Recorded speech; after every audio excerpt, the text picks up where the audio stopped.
चला तर वळूयात आजच्या पहिल्या घटनेकडे. उत्तर प्रदेशातील बांदा जिल्ह्यातील परास गाव. या गावातच राहत होती शिखा. शिखा फक्त 19 वर्षांची. आयुष्यातले स्वप्न अजून नीट आकारही घेऊ शकले नव्हते. साध्या घरात वाढलेली, वडील गुजरातला मजुरीसाठी गेलेले, आई शेतात राबणारी, घरात जबाबदाऱ्या पण मनात छोट्या छोट्या आकांक्षा. गावात सर्वांना ओळखीची. तिच्या डोळ्यात नेहमी चमक असायची, पण आतून ती नाजूक मनाची मुलगी होती. हे क्वचितच कोणाला जाणवलं होतं. गावात तिच्या जीवनात 2 व्यक्ती खूप महत्त्वाच्या होत्या, अभिषेक आणि रानू. अभिषेक शिखाचा चुलत भाऊ, दिल्लीला शिक्षण आणि कामासाठी गेलेला.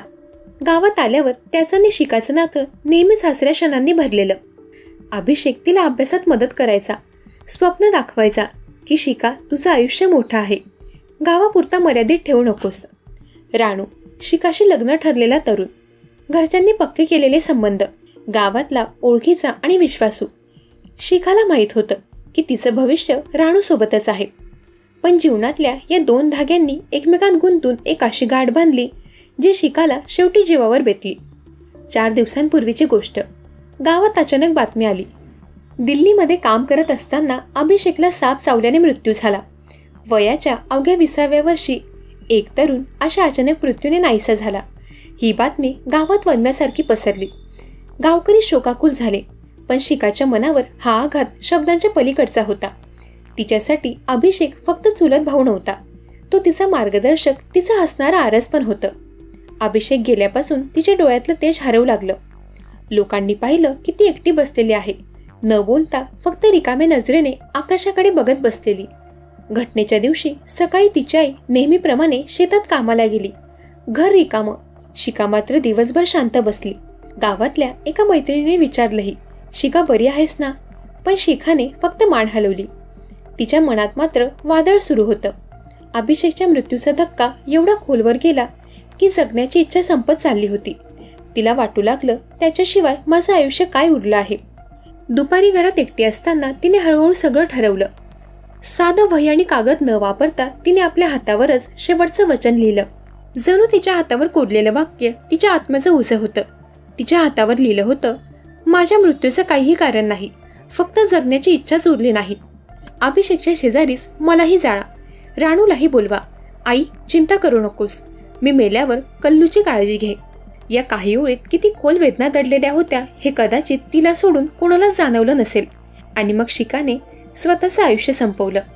संध्याकाळी शेतावरून परतलेली आई घरात आली आणि त्या दिवशी डोळ्यासमोर दिसलेलं दृश्य ती आयुष्यात कधी विसरू शकणारं नव्हतं.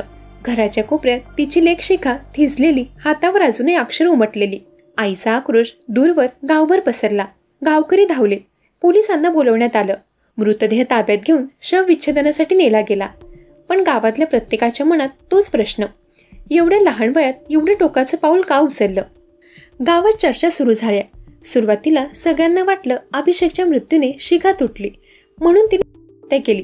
पण तिच्या हातावरचं शेवटचं वाक्य सगळ्यांना थांबवून विचार करायला लावणारं होतं. राणूलाही बोलवा. गावकरी गोंधळले. राणू कोण? मग लक्षात आलं, शिखाचं लग्न ज्या मुलासोबत ठरलं होतं तोच राणू. पण शिखा असं का म्हणाली की त्यालाही बोलवा? खरं तर शिखा मनातून 2 नात्यात अडकली होती.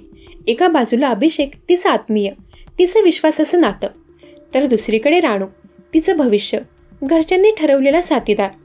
अभिषेकच्या मृत्यूने तिचं मन कोसळलं, पण त्यासोबतच राणूसोबतचं भविष्यही तिला धुसर दिसू लागलं. तिने दोघी धाग्यांना जोडून एक शेवटचा विचार केला. अभिषेक शिवाय मी नाही, पण राणू एकटा राहू नये, ही होती तिच्या मनातील घुसमट. जगाला ती सांगून गेली नाही, फक्त हातावर कोरून गेली. शिखाचं पार्थिव अभिषेकच्या शेजारी जाळण्यात आलं. जणू तिची शेवटची इच्छा पूर्ण झाली. गावभर मात्र या घटनेने एक प्रश्न पसरला.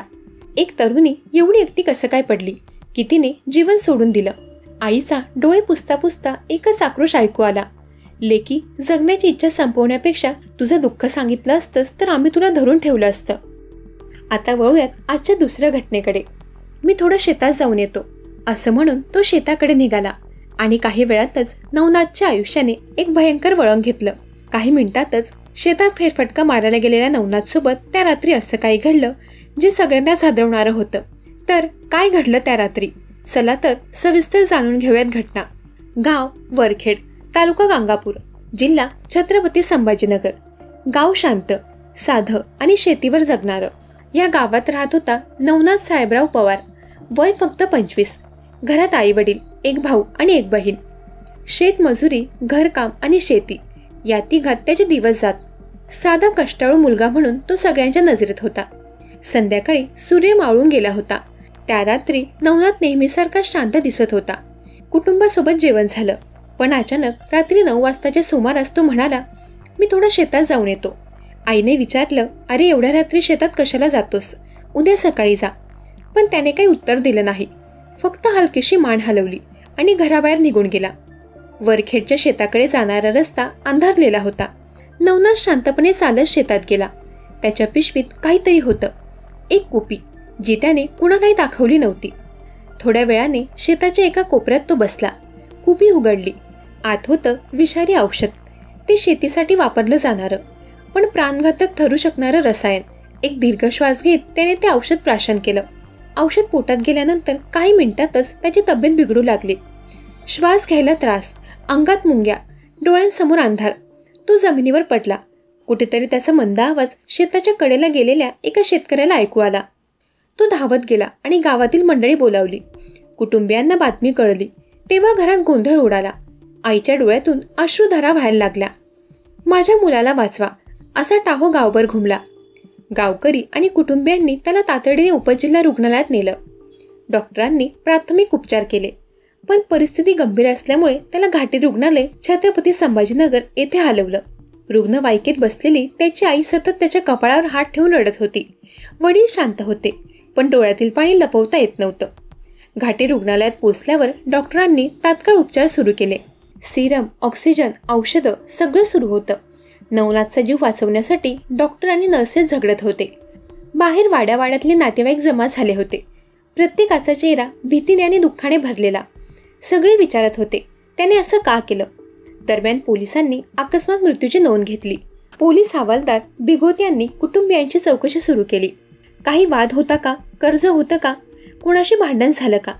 नवनाथचे काही प्रेम संबंध होते का? पण कुटुंबीय काहीच ठोस सांगू शकत नव्हते. त्यांच्यासाठी हा एक मोठा धक्का होता. 2 दिवस झुंज दिल्यानंतर अखेर 20 सप्टेंबरच्या सकाळी डॉक्टरांनी हात टेकले. आम्ही खूप प्रयत्न केले, पण रुग्ण वाचवता आला नाही. हे ऐकताच रुग्णालयाच्या कॉरिडॉरमध्ये आईचा आंबरडा फुटला. भाऊ बहीण एकमेकांना बिलगून रडू लागले. कुटुंबावर दुःखाचा डोंगर कोसळला. गावात मात्र कुजबूज सुरू झाली होती. कुणी म्हणत होतं शेतीचं कर्ज वाढलं होतं म्हणून त्याने हे पाऊल उचललं. कोणी दुसरा म्हणत होता नवीन मोबाईल खरेदीसाठी पैसे जमले नव्हते, तो नाराज होता. तर काहींनी कुजबूज केली. गावातल्या एका मुलीशी त्याचे संबंध होते. घरच्यांनी विरोध केला. खरं कारण कोणालाच ठाऊक नव्हतं, पण प्रत्येकजण आपापली कहाणी रंगवत होता. पोलिसांनी नवनाथचा मोबाईल तपासायला घेतला. त्यातल्या संदेशामधून एक धक्कादायक गोष्ट समोर आली. त्याने आत्महत्येच्या काही तास आधी आपल्या जवळच्या मित्राला मेसेज केला होता, मी किती दिवस या दडपणात जगू? सतत घरची जबाबदारी, कर्जाचा ताण माझ्याकडून आता सहन होत नाही. कोणालाच सांगता येत नाही, म्हणून हा निर्णय घेतोय. मोबाईलमध्ये आर्थिक व्यवहाराचे काही पुरावे आढळले. गावातील एका सावकाराकडे त्याचे मोठे कर्ज होते. वारंवार पैसे मागणं, व्याजाचा ताण आणि घरची परिस्थिती यामुळे त्याचं मानसिक संतुलन बिघडलं होतं. गावातल्या लोकांना जेव्हा खरं कारण समजलं तेव्हा सगळ्यांवर शोककळा पसरली. नवनाथचं आयुष्य कर्जाच्या ओझ्याखाली दडपलं गेलं होतं, जो संपूर्ण कुटुंबाचा आधार होऊ शकला असता. त्याने विषारी औषध घेऊन आपलं आयुष्य संपवलं. आई वडील, भाऊ बहीण यांच्यासाठी हा धक्का आयुष्यभर विसरणं अशक्य होतं. गावात अनेक दिवस शोक वातावरण पसरलं आणि या घटनेने एक कठोर सत्य सगळ्यांसमोर ठेवलं. कधी कधी बाहेरून सगळं सुरळीत दिसत असलं तरी आतल्या ताणाचं ओझं माणसाला संपवून टाकतं.